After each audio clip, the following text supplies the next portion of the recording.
uJesu Kristu inkosi. Asitholeni ke izwi lethu lanamhlanje ngomprofeti uIsiah isahluko sesihlanu. Sizawufunda ke evesini lokuqala sigcine evesini lesithupha.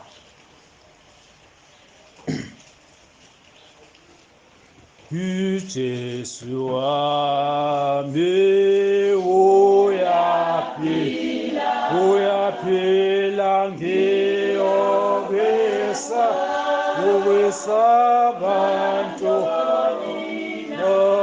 igazi lakhe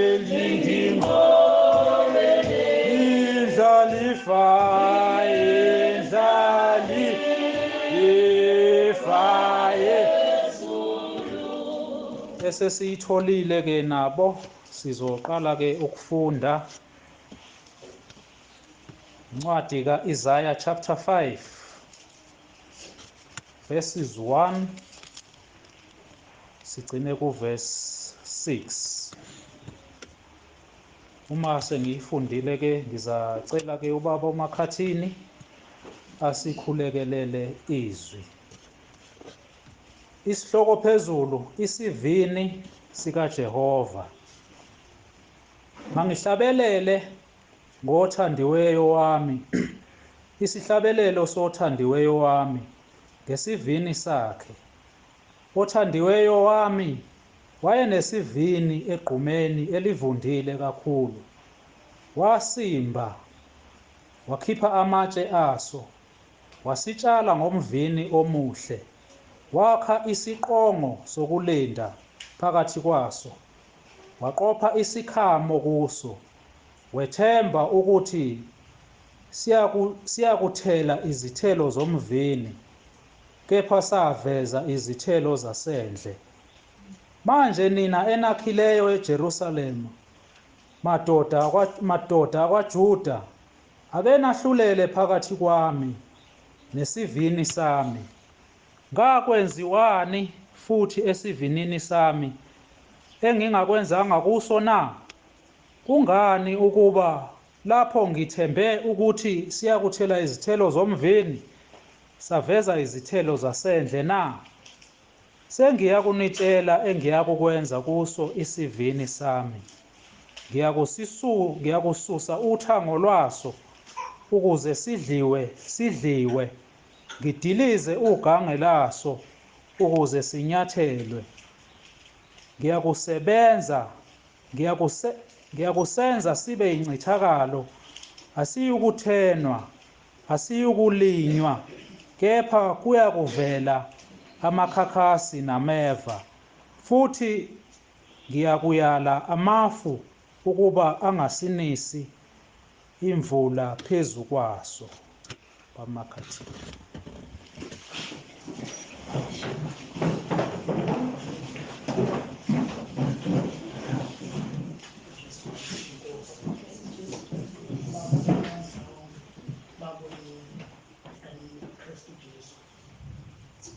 Baba ezweni lakho kodlula, izulu nomhlaba wakhiza kuyo ukuze kube ngunaphakade.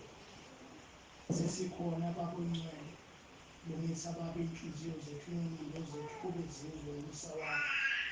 Siyakuncenga uNkulunkulu wethu oyingcwele, siyakunxusa silungise ukube sikuhluze sikufanele wena wedwa thatha indawo ekuseni. Umntwana wakho Baba mgcobe uNkulunkulu wethu unamandla onke ukube singaboni yena sizwe wena, ulungise iy'nhliziyo zethu ney'ngqondo zethu egameni likaJesu Kristu. Jesu Kristu inkosi. Jesu Kristu inkosi. Siyabonga ke kwabo Mkhathini, izwi ke lethu ke bazalwane leli uNkulunkulu akasipha lona namhlanje, isivini sikaNkulunkulu, isivini sikaJehova. Lapho ke uJehova ngomlomo kaIsiah akhuluma khona athi mangihlabelele ngothandiweyo wami, sihlabelelo sothandiweyo wami ngesivini sakhe. Othandiweyo wami wayenesivini egqumeni elivundile kakhulu. uNkulunkulu ke uma ekhuluma ngothandiweyo wakhe ukhuluma ke ngesizwe sakwa-Israyeli, akathi ke siyisivini ngokwale ndaba esizohamba ngayo namhlanje. Uthi ke isithombo akasitshalileyo esajika sathela izithelo ezimbi singamadodana akaJuda. Sizakhumbula ke sonke ukuthi emva kwenkosi uSolomoni kwaba nokuhlukana okukhulu kwa-Israyeli, lapho izizwe eziyishumi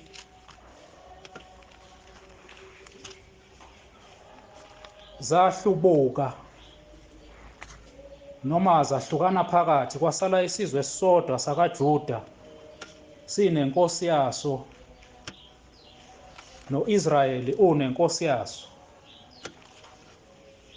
Yingakho-ke uNkulunkulu ethi namhlanje othandiweyo wakhe, esho u-Israyeli, uzahlabelela isihlabelelo ngaye. Uthi-ke laphaya uma ufunda incwadi yamakhosi okuqala uchapter 11 ukuze sithole ukuthi kungani ethi u-Israyeli othandiweyo wakhe, noma kungani eyisivini bese kuthi amadodana akaJuda abe yilesi isithombo. Ngizama ke ukuchaza ukuhlukana ka-Israyeli ukuthi kufinyelela kanjani la uNkulunkulu esethi khona ke amadodana kaJuda ayisithombo lesi akasitshalileyo esivinini sakhe, isivini esingu-Israyeli. Incwadi yamakhosi okuqala uchapter 11 uverse 36. uNkulunkulu ke la wayekhuluma ngomprofethi u-Ahiya, ekhuluma kuSolomoni emva kokuba uSolomoni esenze okubi phambi kaNkulunkulu. Wathatha abafazi abaningi noma amakhosikazi amaningi nokwagcina esekhonza onkulunkulu babo.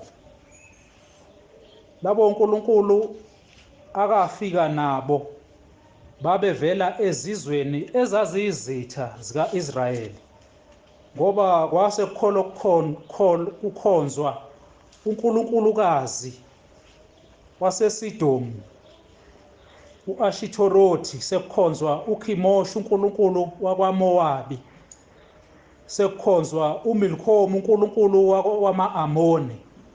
Lokho-ke kwaba yisono emehlweni kaNkulunkulu ukuthi kungenzeka kwindodana kaDavide uSolomoni. uNkulunkulu-ke kwathi esekwenzile uSolomoni lokho, Wakhuluma-ke uNkulunkulu ngomprofeti wahiya wathi, ngiyakususa izizwe eziyishumi esandleni sakho, kepha kusodwa isizwe esiyoqhubeka nje sibe segameni likaDavide. Uma uSolomoni-ke engasekho esikhundleni, ngoba lokhu kwakuzokwenzeka endodaneni yakhe eyayizothatha emva kwakhe. Uma ufunda-ke uverse 36 wamakhosi okuqala uchapter 11, ilapho-ke sithola khona uNkulunkulu ethi indodana yakhe ngiyakuyinika isizwe sibe isizwe esinye, ukuze uDavide inceku yami abe yisibani izinsuku zonke phambi kwami eJerusalema, umuzi engiwukhethileyo ukuba ngibeke khona igama lami. Siyezwa-ke bazalwane ukuthi lesi sizwe noma kungachaziwe la kuleli vesi, kepha lesi sizwe esisodwa esasizosala egameni likaDavide isizwe sakaJuda lesi. Akathi-ke uNkulunkulu ubekile igama lakhe kusona, njengoba siyazi-ke bazalwane ukuthi-ke emva kaSolomoni iBhayibheli isikhathi esiningi lilandela kakhulu ulayini wakaJuda kunowaka-Israyeli. Zaba khona-ke izimpi ezaba khona-ke phakathi kwakhe u-Israyeli noJuda, sebehlukene nje ngenxa yokungalaleli. Yingakho-ke simthola la uNkulunkulu uma ufunda nje ivesi esingalifundanga encwadini ka-Isiah 7 uthi, ngokuba isivini sikaJehova sebawoti siyindlu ka-Israyeli, namadoda akwaJuda ayisithombo sakhe esithandekayo. Wabheka ukwahlulela, kepha bheka ngokucindezela, yebo ukulunga, kepha bheka ngokukhala. Siyakuthola-ke la bazalwane kuverse 7 ukuthi lesi sivini esikhuluma ngaso namhlanje siyindlu ka-Israyeli. Lesi sithombo uNkulunkulu akasitshala esingathelanga izithelo akayezilindele, akayethembe ukuthi sizothela ngazo, kepha sagcina sesithele izithelo zasendle, amadoda akaJuda lapho. Sikuthola-ke kuverse 7 lokho. Zimbalwa-ke izinto engizothanda-ke ukuthi sizichaze namhlanje uma sizobheka nje isivini sikaNkulunkulu. Ngithanda-ke ukuba sibheke izinto ezinhlanu kuphela. Sibheke ukumbiwa kwesivini nokukhishwa kwamatshe, okokuqala lokho. Okwesibili, sibheke ukutshalwa komvini omuhle noma ukutshalwa kwesivini esihle noma isithombo esihle. Okwesithathu, sibheke ukwakhiwa kwesiqongo. Okwesine, sibheka ukuqoshwa noma ukwenziwa kwesikhamo. Okokugcina-ke sizobheka isithelo noma izithelo zasendle. Iphuzu-ke lethu lokuqala, ukumbiwa kwesivini nokukhishwa kwamatshe kiso.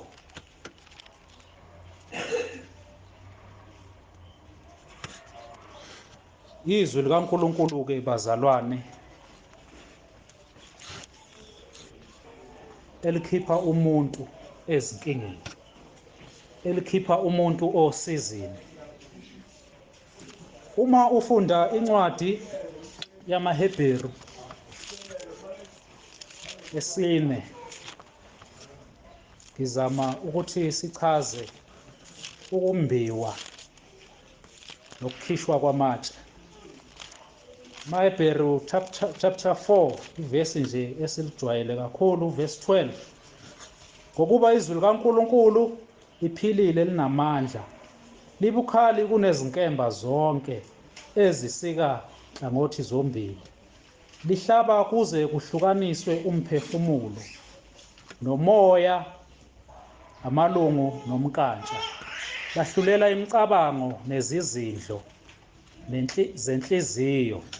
Sichaza-ke la ukumbiwa nokukhishwa kwamatshe. Ngithe-ke izwi likaNkulunkulu elikhipha umuntu osizini, izwi likaNkulunkulu elikhipha umuntu endleleni yobumnyama. uNkulunkulu-ke uma echaza le ngesivini esisegqumeni esivundile, ukhuluma ngathi bazalwane, njengoba-ke asidala wasibeka emhlabeni ukuba sibe isivini esivundile, sithele izithelo ezinhle. Kepha ngobude bendlela kuyenzeka ukuthi umuntu uNkulunkulu akamdalile egcine esethela izithelo zasendle, lezi uNkulunkulu abengazilindele. Incwadi le yamaHebheri isichachisela ngokwenzeka uma kushunyayelwa izwi likaNkulunkulu kulezi zinto ezintathu ezibaliwe, okuyisiqu somuntu. Isiqu somuntu, njengoba sazi ukuthi nomuntu uziqu zintathu, kuyabalwa-ke la kuthiwa izwi likaNkulunkulu lihlaba kuze kwahlukaniswe umphefumulo, okuyisiqu sokuqala. Lihlaba kuze kwahlukanise umoya, okuyisiqu sesibili, ingqondo leyo. Bese lithi lihlaba kuze kwahlukanise amalungu nomkantsha, isiqu sesithathu leso, okungumzimba, aphelele umuntu. Okusho ukuthi-ke bazalwane, ngesikhathi kumbiwa kusuke kushunyayelwa izwi likaNkulunkulu, uyabona umuntu uma emba isuke ikhona inhloso yokuthi umbela ini. Kungabe umbela ukushona phansi, noma uyahamba nje ukuthi uyahamba nje uyasabalala, noma umbela ukushona phansi. Kepha esikutholayo la ukuthi lesi sivini sambiwa, ekumbiweni kwaso kwatholakala ukuthi kunamatshe okumele akhishwe. Izwi likaNkulunkulu uma lishunyayelwa bazalwane kusuke kumbiwa ini? Kumbiwa izwe kumuntu, kumbiwa ubumnyama kumuntu. Lamatshe okukhulunywa ngawo la siyalazi itshe ukuthi into eqinile ongeke nje uvele uyihlukanise kalula. Akhona ongeke wahlukanise, ngisho usushaya ngesando.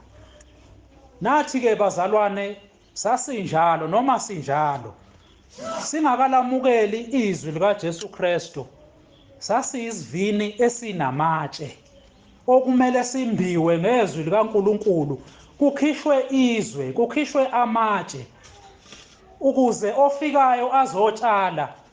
Uma efika nesithombo, njengoba siyisivini esivundile nje, sithele izithelo ezinhle. Kepha kwenzekanga kulesi sivini esifunda ngaso la, ngoba kwenziwa konke, kwambiwa, akhishwa amatshe, kwatshalwa isithombe esihle, kwahlala uNkulunkulu esiqongweni elindele ukuthi isithombo esihle sizathela izithelo ezinhle. Kepha kwenzakalani? Sathela izithelo zasendle. Okusho ukuthi-ke bazalwane, lamatshe okukhulunywa ngawo izinto lezi zasezweni esizithandayo. Ubona abantu bengena bephuma ekhaya lezwi bahluleka ukukhipha lamatshe okukhulunywa ngawo la. Bahluleka ukuba isivini esivumayo ukuthi uma itshe selikhishiwe, sekutshaliwe isithombe esihle, thela phela isithelo esihle. Kepha abantu abatheli izithelo ezinhle. Siyalibona ivangeli lama-emoji, isixwayiso sama-emoji sikhulunywa, kepha nje abantu basaqhubeka basafaka ama-emoji.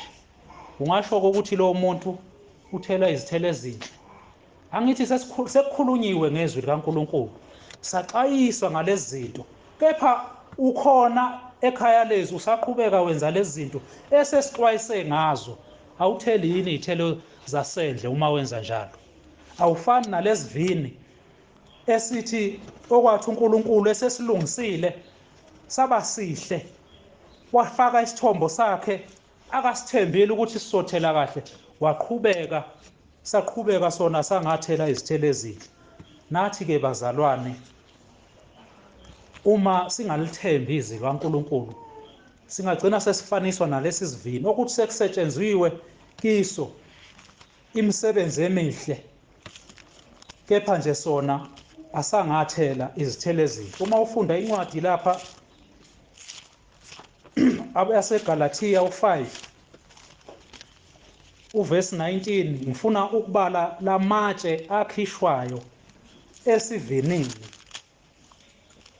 ukuze ofikayo azotshala akhululeke naye ukuthi isivini sami ngisilungisile, sengikhiphile amatshe, sengikhiphile ukhula, sengigencele izihlahla, sengikulungele ukuthi ngitshale isithombo sami.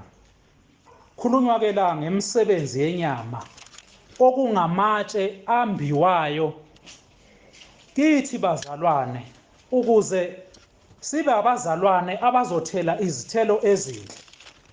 AbaseGalatia 5 uvesi 19. Kepha imisebenzi yenyama isobala, engukuthi ubufebe, nokungcola namanyala, nokukhonza izithombe, nokuthakatha, nokubutha, nokulwa nomona, nokuthukuthela, nokubanga,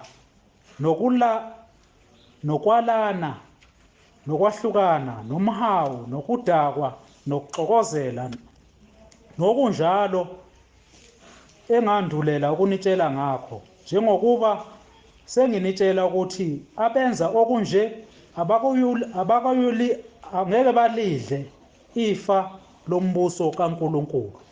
Amatshe lawa bazalwane okwathi isivini simbiwa kwakhishwa zonke lezi zinto ezibalwa la, okusho ukuthi-ke uNkulunkulu uma ethi angihlabelele ngothandiweyo wami, ekhuluma ngesivini okungabantwana baka-Israyeli, uthi ngabasebenza, ngakhipha zonke lezi zinto, ngakhipha yonke lemisebenzi yenyama, ubufebe, nokungcola namanyala, nokukhonza izithombe. Amatshe lawo bazalwane okuthi uma izwi likaNkulunkulu lishunyayelwa, esiqeda ukufunda lapha kumaHebheru okuthiwa lihlukanisa umnkantsha nethambo, lihlukanisa umphefumulo nomoya, okuthi uma lishunyayelwa izwi likaNkulunkulu bese kuphuma lamatshe ayimisebenzi yenyama, ukuze kulungiselelweni ozofika azotshala isivini esihle. Uma ubheka incwadi kaJeremiya u-23 uvesi 29, usakhuluma ngakho la ukuthi izwi likaNkulunkulu liyini ngomthetho, njengoba sikhuluma nje la ngokuthi liyahlaba, liyahlikiza, ukuze likhiphe amatshe, likhiphe izwe elikithi, likhiphe lezi zinto ezibaliwe kwabaseGalatia 5 uvesi 19. Uthi izwi lami kuvesi 29 kaJeremiya 23, uthi izwi lami alinjengomlilo yini, usho uJehova. Uthi izwi lami alinjengesando esaphula itshe na. Izando bazalwane esinazo emakhaya mhlawumbe angeke ziwaphula amatshe ngalamandla uNkulunkulu akasiphe wona, akakuphe wona nje ezingalweni zakho. Ungalishaya itshe ubone ukuthi hayi ngizolimala la, kepha ngezwi lakhe uNkulunkulu ulifanisa nesando esaphula amatshe. Okusho ukuthi le misebenzi yenyama ebalwe lapha kwabaseGalatia yiwo lamatshe aphulwa izwi likaNkulunkulu, yiwo lamatshe ashiswa noma izihlahla nanoma yini engasha uma izwi likaNkulunkulu liphumele ukwahlulela umuntu. Uthi-ke uNkulunkulu, ngasimba isivini, ngasikhipha amatshe, ekhipha lemisebenzi yenyama. Miningi-ke ibaliwe uma ufunda futhi incwadi yeZaga 6, kubala izinto eziyisithupha uNkulunkulu akazizondayo. Uthi eziyisikhombisa kizo ziyisinengiso kuNkulunkulu. Amatshe lawo akhishwa esivinini. Angithi bazalwane, sikhuluma la ngesivini esivundile.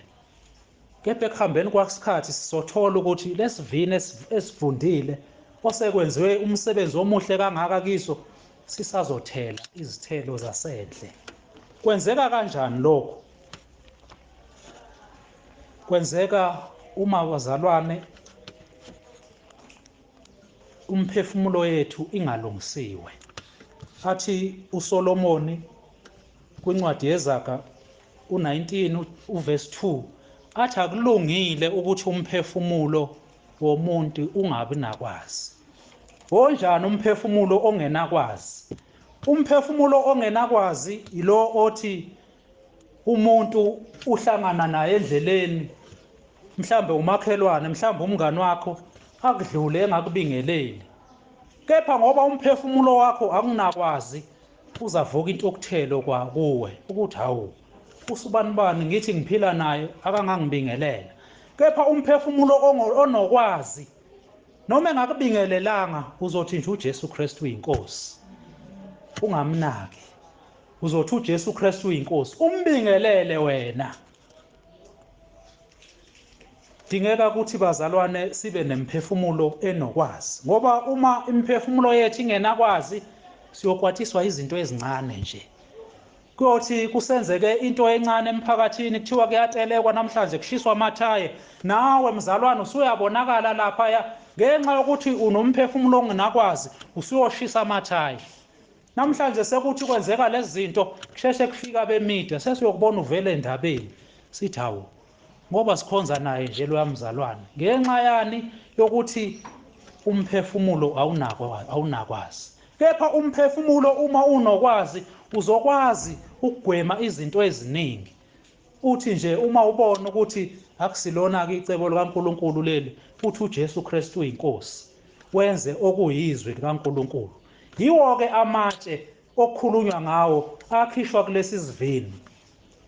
Yiwo lamatshe okukhulunywa ngawo nakumaRoma. Uma uPawulu ehola umoya kaNkulunkulu ekhuluma lapha encwadini yamaRoma 12 uvesi 2, ukhuluma ngokuthi-ke kumele sizinikele kuJehova, sinikele imizimba yethu ngothando. Ngoba bazalwane, ukuzinikela kuningi.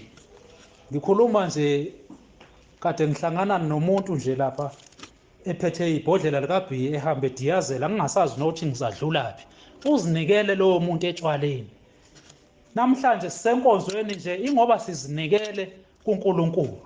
Abantu-ke bazinikele ezintweni eziningi, okusho ukuthi-ke nawe la usuzinikele khona, wanikela umzimba wakho kuNkulunkulu. Akathi-ke kuvesi 1 kaMaroma uchapter 12 uthi, ngakho ngiyanincenga bazalwane ngobubele bukaNkulunkulu ukuba ninikele imizimba yenu ibe ngumnikelo ophilileyo, ongcwele, othandeka kuNkulunkulu, kube ngukukhonza kwenu kokuqonda. Ningalingisi lelizwe, kodwa niguqulwe isimo ngokwenziwa ibentsha ingqondo yenu, ukuze nibe nokuhlolisisa okuyintando kaNkulunkulu, okuhle nokuthandekayo nokupheleleyo.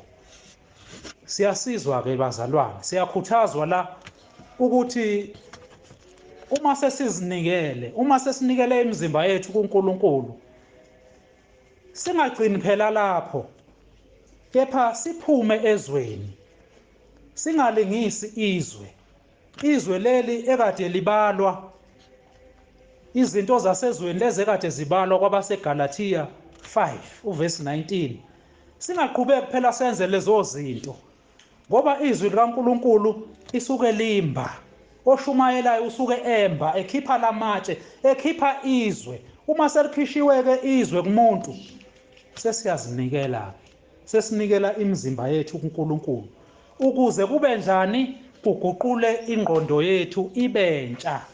Uma isiguquliwe ingqondo yethu yaba yintsha, bese siyakwazi ukuhlolisisa okuyintando kaNkulunkulu. Uma sesihlolisisile okuyintando kaNkulunkulu, umphefumulo usulungile. Lo mphefumulo oyisiqu ekhulunywe ngawo lapha kwakumaHebheru 4, kwathiwa izwi likaNkulunkulu lihlaba lihlikiza umphefumulo. Yiwona okukhulunywa ngawo futhi la, okuthiwa akathi uSolomoni akulungile ukuthi umphefumulo ungabi nakwazi. Okusho ukuthi-ke umphefumulo uma ungenakwazi, bazalwane, uyoqhubeka nje wenze izinto zasezweni lesi ezixwayizwa ngazo la. Uyoqhubeka ingqondo yakho, sithi hayi lo mzalwane ingqondo yakho isiguquliwe, sikubone nakho usuhamba nezinto zasezweni. Uyofana nendoda okwathi uPawulu eshumayela yasuka eyohlala ewindini, ngoba ifuna ngapha ukuzwa intshumayelo, ifuna ngapha ukuzwa izinto zasezweni, ekugcineni yagciniwela phansi. Ngani? Ngoba ifuna ukuba ngapha nangapha, ifuna ukugxamalaza. Wahamba oyivusa le, isiwile phansi uPawulu. Lithi-ke iBhayibheli, uma sesizinikele kuNkulunkulu, sanikele imizimba yethu ngothando, isimo sengqondo yethu siyakuguqulwa ukuze sikwazi ukuhlolisisa okuyini intando kaNkulunkulu. Bengichaza-ke ukumbiwa nokukhishwa kwamatshe. Uma sichaza-ke ephuzwini lesibili ukutshalwa komvini omuhle, izwi likaNkulunkulu-ke esilaziyo ukuthi uma lishunyayelwa lusuke litshalwa ezinhlizweni zethu. Azathi incwadi yeZaga ithi ngiyakulonda izwi lakho Nkulunkulu ukuze ngingoni. Okusho ukuthi nanoma iliphi izwi likaNkulunkulu elishunyayelwa ezindlebeni zomuntu, lisuke lizosiza umuntu ukuthi engoni, engaphambuki, engafani nalesivini, engafani nalesithelo okwathi sesitshaliwe kulesi sivini esesilungiswe kahle kangaka, kepha sona saqhubeka sathela izithelo zasendle. Kepha nje umuntu owamukela izwi likaNkulunkulu njengoba linjalo, isithombo esihle siyatshalwa ezivinini ezivundile, aqhubeke umuntu athele izithelo ezinhle. Uma sifunda-ke incwadi yezenzo u-13, chapter 13 uvesi 36 kuya ku-39, sithola-ke umpostoli uPawulu eshumayela lapha ebandleni lase-Antiyokhiya. Uvesi 36 uthi, ngokuba uDavide esekhonzile, uyashumayela la, icebo likaNkulunkulu esizukulwaneni sakhe, walala ubuthongo, wabekwa koyise, wabona ukubola, kepha yena amvusayo uNkulunkulu, ikhuluma ngoJesu Kristu lo, akabonanga ukubola. Ngakho-ke makwazeke kini madoda, bazalwane, ukuthi ngalowo kumenyezelwa kini ukuthethelelwa kwezono, nakukho konke ebeningenakulungiswa kukho ngomthetho kaMose. Yilowo nalowo okholwayo uyakulungiswa ngaye. Silungiswa ngani bazalwane? NgoJesu Kristu ongulizwi.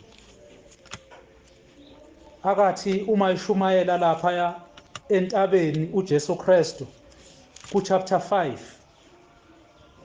enza intshumayelo yasentabeni, wayishumayelani lapho? Wayishumayela izwi okuyileli elitshalwayo esivinini, izwi okuthi uma lishunyayelwa lifika kumuntu ononembeza, lifike liwuhlabe liwuhlikize umphefumulo nomoya namalunga omzimba, besamukela uJesu Kristu. uthi ke umpostoli Paul lapha uthi izwi esinishumayeza lona elokuthethelelwa kwezono ilona futhi leli uNkulunkulu akalithumela ngaye loyo akamvusayo kwabafileyo ukuthi ngaye nilungisiswe. Ekulungisisweni kwenu lokhu okwahluleka ukuthi umthetho kwaMose ukufeze, njengoba sazi ukuthi ngaphambilini abantu babelungisiswa ngomthetho, kepha uNkulunkulu wabuye wathumela uJesu Kristu ukuthi azolungisa abantu ngezwi likaNkulunkulu. Sizama-ke ukuchazwa ukutshalwa komvini okuyizwi likaNkulunkulu elitshalwa ezinhlizweni zethu. Uthi-ke uverse 40, ngakho qaphelani funa nehlelwe ngokwakhulunywa ngabaprofethi ukuthi bhekani nina zideleli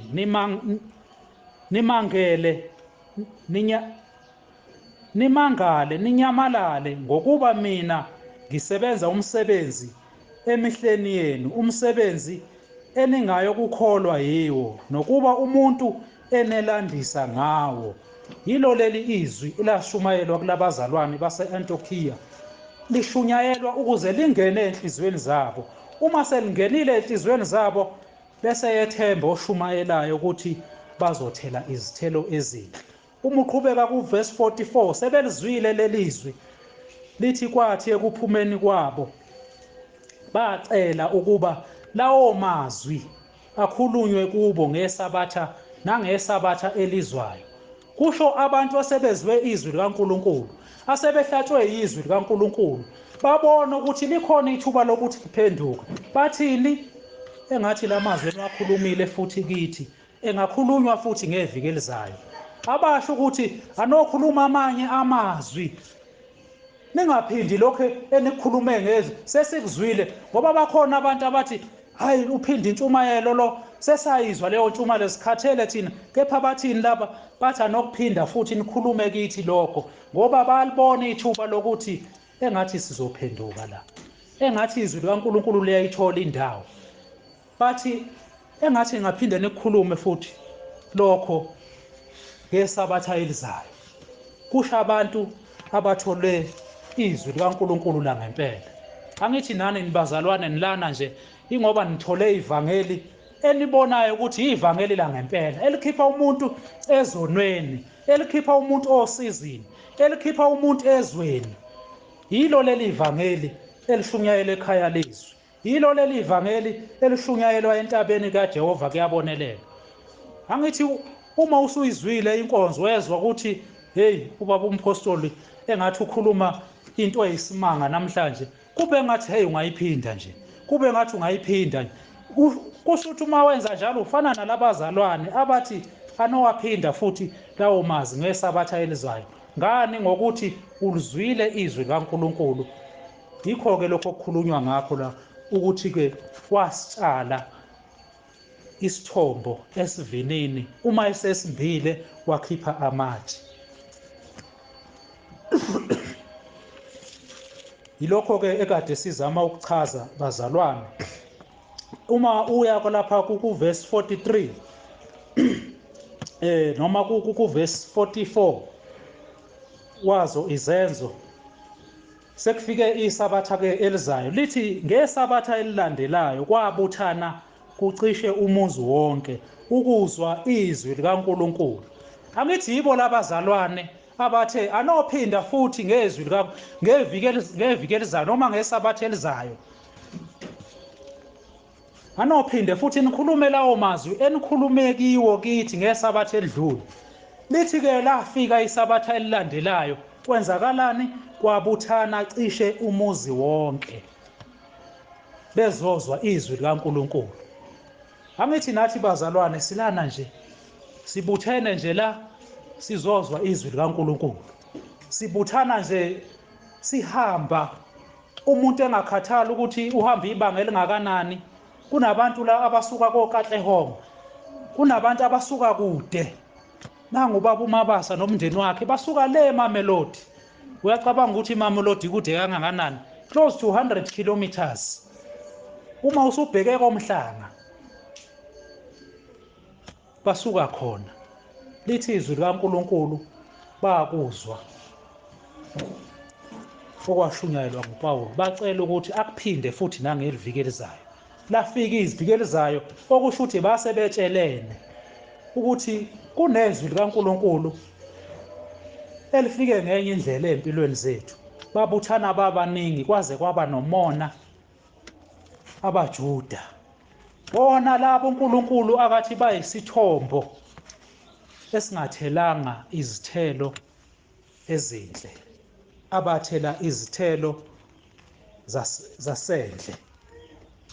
Sichaza ke ukutshalwa ngomvini omuhle, ukutshalwa izwi likaNkulunkulu elihle, ukushunyayelwa kwevangeli okuyilona, ukushunyayelwa ivangeli eliyiqiniso, lishumayelwa kubantu abalamukelayo, ukuthi sebelamukele athi umuntu kade ngikhona evikini lanamhlanje athi hayi angeke ngiphuthe nakwelizayo, ngoba ngale ntshumayelo yanamhlanje ngiyamangala ukuthi kazi kwelizayo kobe kunjani.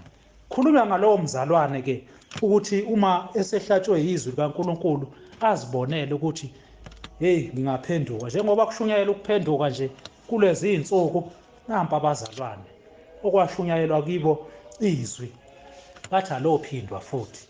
Nawe uma uphinda inkonzo uzwe ngathi hayi angizwanga kahle, uthi hayi ake ngiphinde futhi ngiphinde ngiyilalele. Okusho ukuthi ke wenza ufeza lesiprofetho noma ufeza lombhalo, njengoba izwi likaNkulunkulu uJesu Kristu ethi kholwani yimi njengokusho kwembhalo. Okusho ukuthi uma wenza njalo ukholwa nguJesu Kristu njengokusho kombhalo. Yilokho-ke esikuchazayo ngokutshalwa komvini omuhle. Sichaze ke ukwakhiwa kwesiqongo. Ukwakhiwa kwesiqongo, hey, ngicabanga ukuthi kusetshenziswe nami isiqongo bengingasazi bazalwane, kepha-ke ngithe uma ngibheka la emazwini kaJesu Kristu kuMateyu,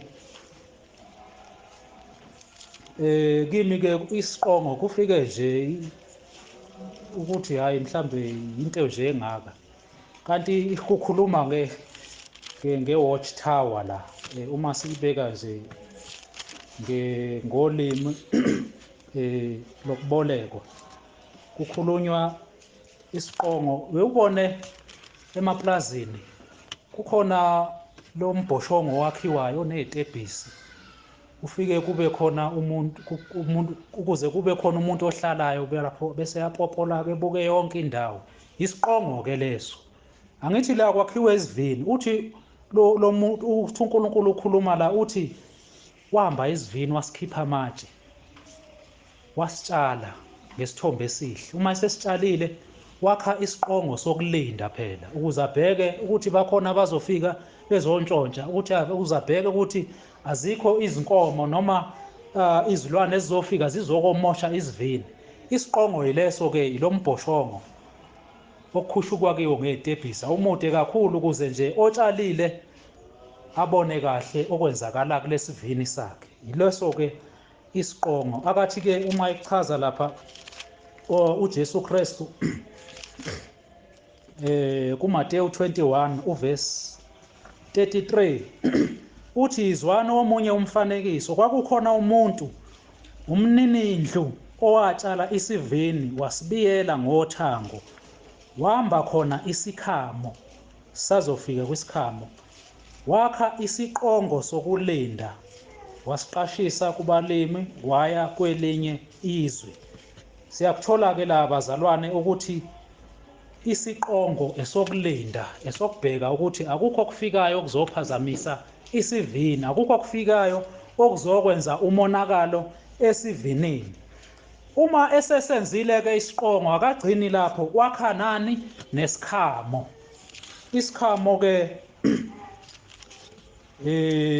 nala sichaziwe-ke ukuthi isikhamo siyambiwa, kepha lapha evesini encwadini esiyitholile akushiwo lapha ukuthi isikhamo siyambiwa, ngoba isikhamo-ke ngokwanamhlanje, ngoba-ke izwe selathuthuka, umshini wokugaya izithelo ake ngisho njalo nje uyabo uma kutshalwa ama-grapes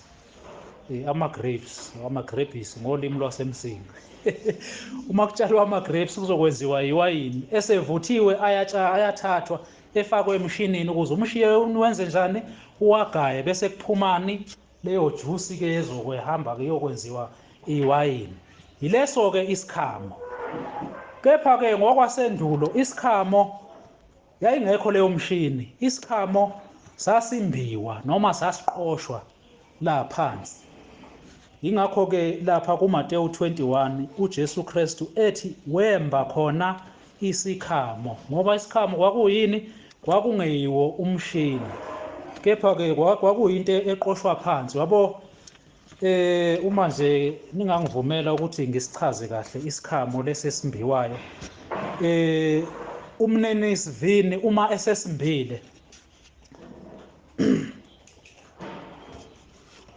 kwakubalekile ukuthi isivini sibe nesikhamo sibe nesiqongo sokulinda okusho ukuthi isikhamo lesi esimbiwa phansi sihlukene kabili simbiwa engambi kakhulu ngoba wayekwazi nje ukungena ukuze ayenze lokho azokwenza usimbe isikhamo kanje mhlambe sibe nje u4 corner noma sibe uround uma ususikhile bese kuba nomtsele omncane ohlukanisa isikhamo bese kuba khona umbiwa umgojana nje omncane okuzokuthi ngesikhathi ama-grapes esetshaliwe efakwe la esikhameni agxotshwe ke ngeenyawo babe wagxoba ngeenyawo ungangibuzi ke ukuthi babe egezile noma kanjani kepha kwakuthi uma sekutshaliwe sekuvuniwe sonke ke izithelo bazithathe bazozifaka la esikhameni bese kwenziwa umtsele ukuthi uma sebegxobe ngeenyawo la ngesikhathi begxoma kuputshuka amanzi angithi ngesikhathi kuputshuka amanzi ezodlula kulomtsele awele kulomgodi la bezokwazi ke ukukha khona okusho ukuthi kulomtsele lomncane kuyasefeka la ukuthi ke babegxoba bengene bebe baningi nje begxobe kanje ngeenyawo ngoba imishini yayingekho uyangihleka umkhaya wamthande babegxoba ke isikhamo ke leso bazalwane esichazwa la ukuthi ke wemba isikhamo esetshalile esenze konke eselindile ngoba ke esenze konke sekumele ke ayolinda abone kuphela ukuthi kukhula kanjani mhlambe lokho ehla nje eyothelela abuye imini yonke ahlale ebheka izinyoni mhlambe unesilingi ashaya izinyoni efikayo ngesilingi kuze zingafiki zizomosha nabantu abafikayo mhlambe bezoganga ukuze kwazi ukubakhuza bebone ukuthi khona umuntu olinde lapha esiqongweni isikhama sikasebenzi ngoba sizosebenza uma isithelo sesinjani sesithelile izithelo ezinhle ileso ke isikhamo kepha ke ngokwanamhlanje ke isikhamo ke sekufakwa lapha emshinini ugaye ke umshini bese kuphuma lokho ngiyabona ukuthi kwakunzima kudala angazi ukuthi icaphulo babekhulumula noma babegqoba khona kunjalo kepha nje isikhamo yileso sichaza ke iphuzu ke lokugcina ukuthi esekwenze konke wahamba wakhipha amatshe watshala isithelo esihle waqopha isikhamo wenza isiqongo sokulinda wethemba lithi wethemba ukuthi isithelo sizothela izithelo ezinhle kepha isithelo senze njani sona sathela izithelo ezimbi sikhumbule ekuqaleni ukuthi uthe uNkulunkulu Isivini abantwana baka-Israyeli isithelo esihle abantwana bakaJuda akabeka kubo igama lakhe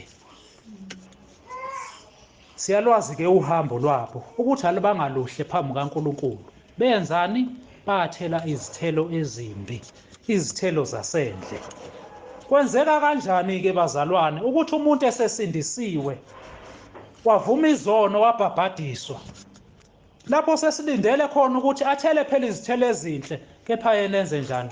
Athele izithelo ezimbi. Ngoba kuyenzeka ngempela, kuyenzeka. Uma ufunda incwadi wabase-Efesu 4 verse 27, uPawulu uthi, ukhuluma nje amazwi amancane lapha, uthi ningamniki uSathane indawo, ningamniki uSathane indawo. Okusho ukuthi sengisindisiwe emva kokuhlatshwa yizwi, ngamvuma uJesu Kristu njengenkosi nomsindisi wempilo yami, ngavuma izono, ngabhabhadiswa. Sekulindelekile-ke manje ukuthi ngenzani? Ngithele izithelo ezinhle. Kepha kwenzakalani kimi? Ngiyaqhubeka ngithela izithelo zasendle. Ngobani? Senginike uSathane indawo. Uthi uNkulunkulu lapha ku-Abrahama, hamba phambi kwami, unjani? Ungenacala, ungabi nacala. Okusho ukuthi usuwenze konke, wamukela izwi likaNkulunkulu, wathethelelwa izono, wabhabhadiswa, nawe usutshela ukuthi uwenze konke, kepha nje afike uSathane noma zifike izinto empilweni yakho, uthola ukuthi usunika uSathane indawo. Ngaleyo ndlela usuwenzeni? Usuhamba kuNkulunkulu unecala. Uthini uNkulunkulu ku-Abrahama? Hamba phambi kwami ungabi nacala. Ngoba bazalwane, uma sihamba phambi kaNkulunkulu kumele sihambe uhambo oluqondile. Uma sihamba uhambo olonakele emva kokuba sesilungiswe kahle kangaka, siyoba necala kuNkulunkulu. Wayekusho-ke lokhu u-Isiah eprofetha, ngoba kwasekwenzekile ngaphambilini. Uma ufunda lapha incwadi, sengizohlala phansi nje bazalwane, incwadi yamakhosi okuqala uverse 14.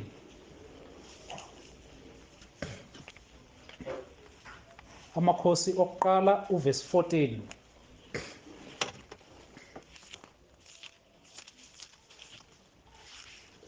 Uthi uNkulunkulu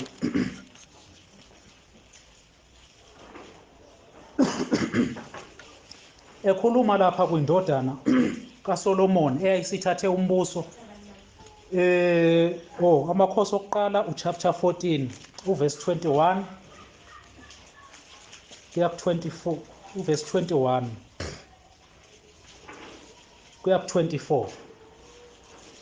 uNkulunkulu la ukhuluma kwindodana kaSolomoni eyayisithathe umbuso emva kaSolomoni. Ukubusa kukaRehobhowamu kwaJuda.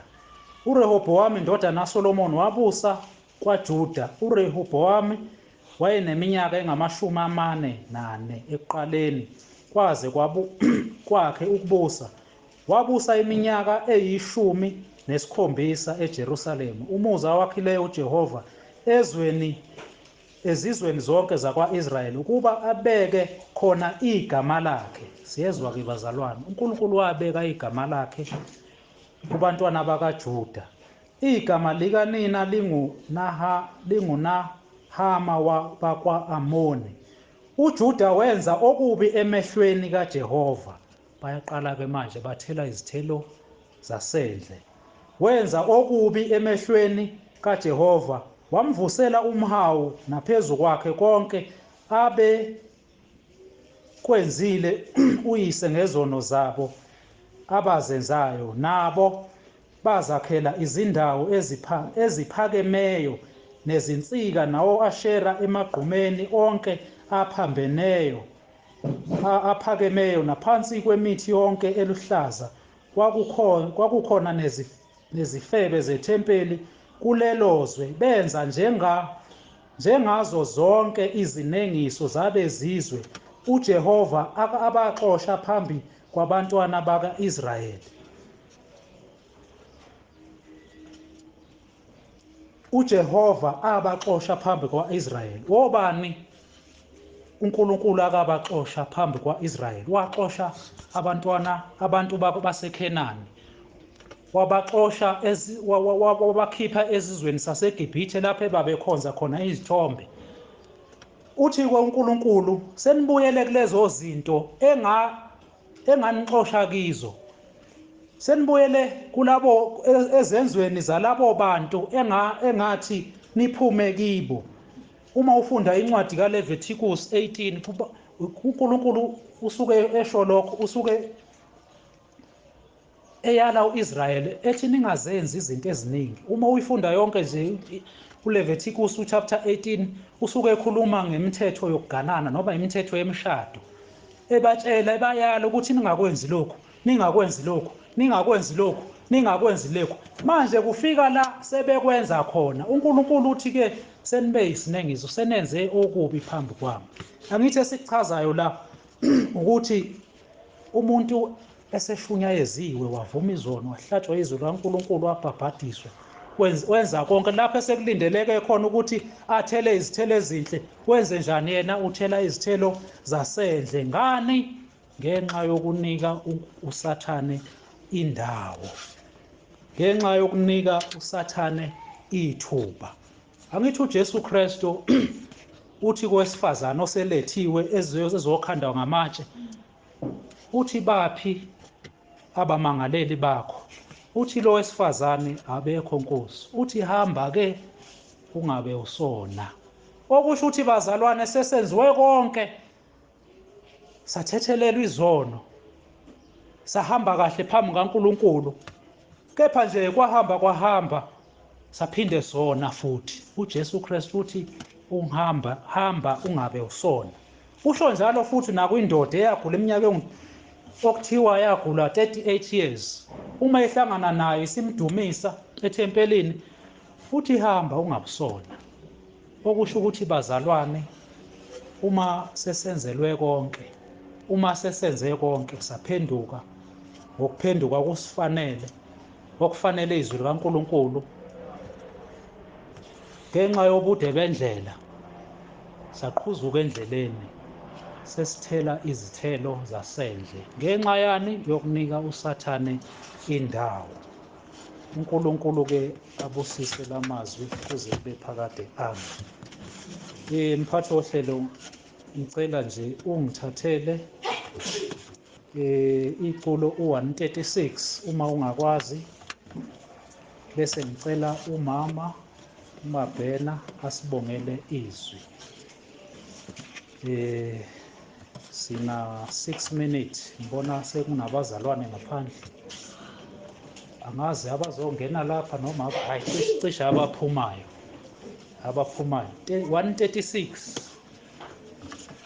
Njengethuba lindizela edwaleni ngiphephela, njalo Ngiphepela ngumsindisi wami, yenu ligcwala, yena ulidwala lami,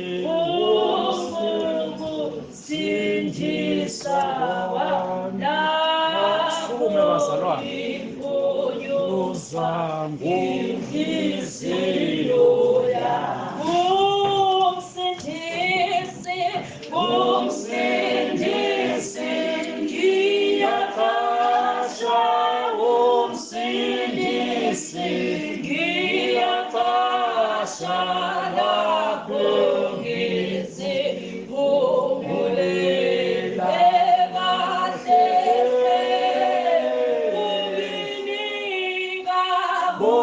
unginika amandla amasha, unginika amandla amasha, naye ngitutuza ngomusa wakhe. Umsindisi, ngiyaqasha, umsindisi, ngiyaqasha, lapho ngiziphumulela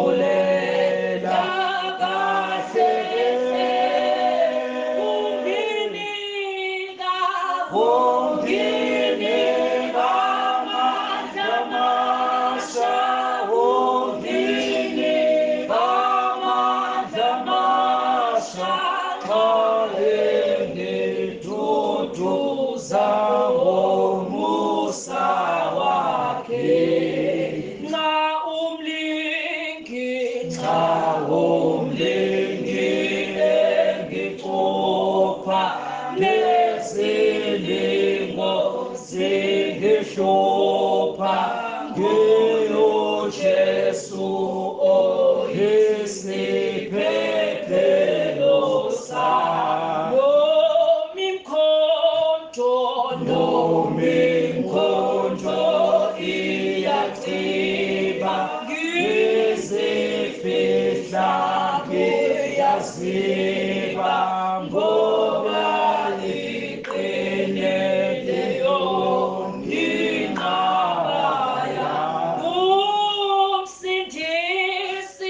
Ngumsindisi ngiyaqasha, ngumsindisi ngiyaqasha, lapho ngiziphumulela kahle. Unginika amandla amasha, unginika amandla amasha, xa engiduduza ngomusa wakhe. Makube eyami indaba, ngizakhele kule nqaba, ngobuJesu uthi hlalani mina. Khona mhlabe landa bakhe, lokothi usithuba lakhe, lapho izilingo zingasekhona. Ngumsindisi ngiyaqasha, ngumsindisi ngiyaqasha, lapho ngiziphumulela kahle. Unginika amandla amasha, unginika amandla amasha, xa engiduduza ngomusa wakhe.